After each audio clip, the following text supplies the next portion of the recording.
But I wanted to touch onto something because you did say there's always the bad side, and I want to dive a little bit into it. Obviously, wedding photography is all about the glamour, the glitz. It's their day.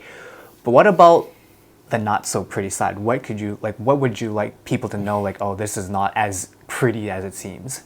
So there are, just like any jobs or any businesses, the time to ramp yourself up to, if you're wanting to be a photographer, a wedding photographer, the time that you have to invest in is ginormous. It's long hours because there's so much things that are keeping on improving. There's so many areas that there's no official course, and there's so many things to read on YouTube or just on website or blogs that are, is it relevant to me, right? You might want to try it, but is it relevant? Is it certain things that you like? And you have to develop your own style. There is the time spent, the investment spent. The more you spend on the equipment, the better your product is supposed to be. But that might not be the case.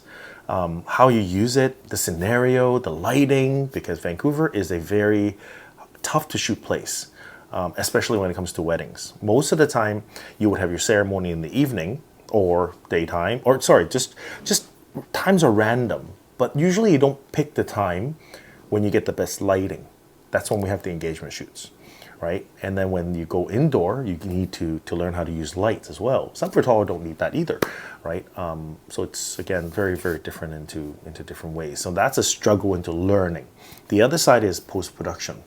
How to edit a photo to the style that you want. That's also a very big trouble, big learning process, because how do you define the style? Are you changing it after the first couple weddings? Are you keeping that same style? Are people really happy about the style that you're getting? And are you really happy about the style that you're shooting and editing? Because it might not be the style that you want, but you're ultimately getting customer because of that style. So you have to distinguish between that. Okay, so it sounds like the learning curve is quite immense, trying to figure out what you want to do, what style, and also the post-production. Obviously, there's a bunch of software. There's a bunch of things you can dive into. I would say for a beginner starting off, what is just the bare necessity to be like, all right, I can start doing, could a phone work? Do you need to get a Canon? Do you need to get a DSLR camera? Where would you recommend people to start? I'd say if you are if you're really wanting to get into weddings, get a camera that you're very familiar with, whether that be a DSLR, whether that be a mirrorless, or even an iPhone, is to get that moment. Because having everything uncontrolled, you have a schedule, but everything goes in a flow. So when you're there to capture the right moment, those photos are priceless. But if you're there and you can't catch the moment, no matter what gear you have, it's a waste. Okay, that is definitely a big one, because I know a lot of people would always just struggle, even with me in the beginning of my journey with my YouTube and everything. Gear, how do I get started, all that fun stuff, and you get stuck in, it's got to be perfect. But more often than not, just doing it will get you there because you gain more experience. In your journey as a wedding photographer, what are some of the things that you wish you knew in the beginning, which would have saved you time, money, and effort? That is one of the best questions I've had in different interviews, and you nailed it. This is, if I were to have somebody actually guide me through how to deal with couples, how to deal with and face the challenges of the landscape in this geographic area, that would help me a lot, because I'm going back to the first thing that I said is to have somebody coach you through dealing with customer or couple. First thing is, if people were to be able to provide posing guide, because posing is one of the biggest challenge that we have. Because if you even have a posing guide, it might not work for couples. Some couple have different size, height, way that they may not be able to move in a certain way. I have had couples that are handicapped, and they can't move, but they know that as well.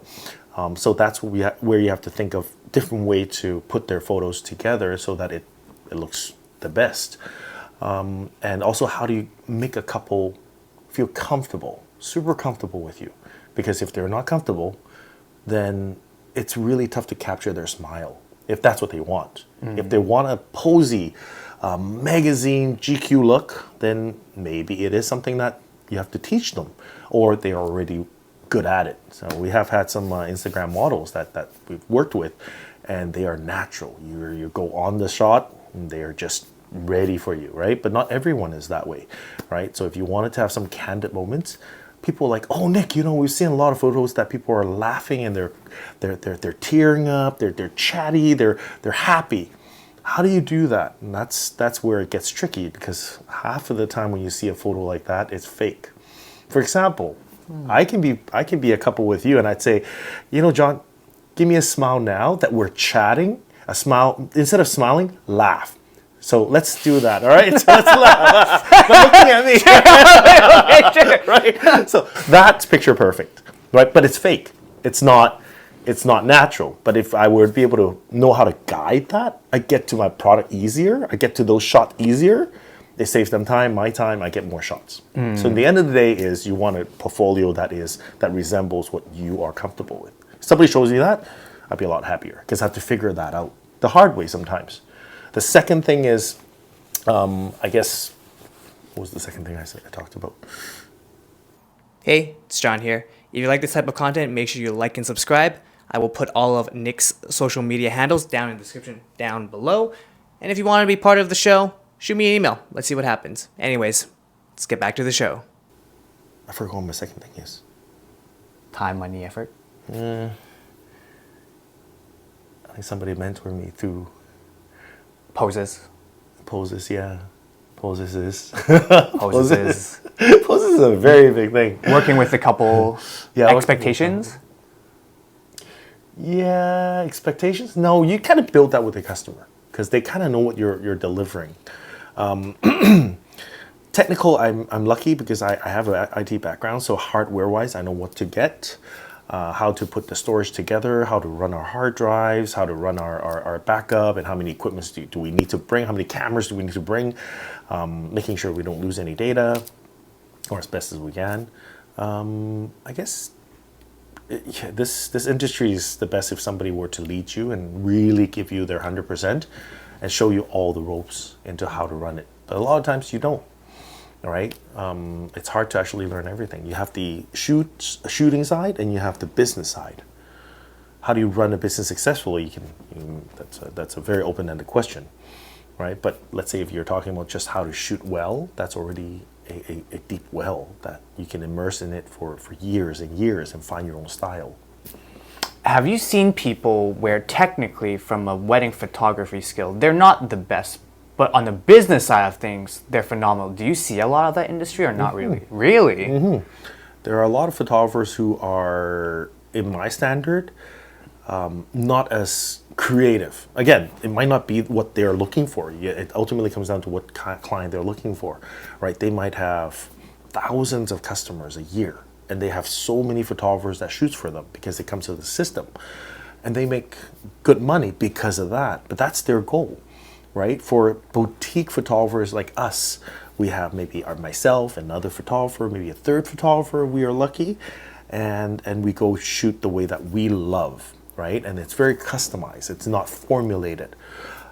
Let's say if we have a package for a customer, right? You would come in and say, "Hey, Nick," or I would say, "John, you're the photographer." I'd say, "Hey, what package do you have?" Package A, B, and C. A brings you to Stanley Park. B brings you to White Cliff Park. C brings you to public library, right? And if you're picking and say, oh, I'll pick one of these, then you have a standardized system. You know exactly what to shoot and what to deliver because you're showing samples of that. When you come to Soul Wedding, and Nick Chow, I go, you know what? What are you interested in? Are you looking for yourself being a candid shot? Are you looking for a more stylish shot? Are you looking for nature? Are you looking for urban? Are you looking for destination? Are you looking for grand? Are you looking for things that are not normal? Because some couples who go, you know what, this is a once in a lifetime thing, right? I want to shoot something that's going to be, I want to be in something that's I would never be in. I want to be in a big dress. I want to be on a horse. I want to be on a mountain. I want to be on a helicopter.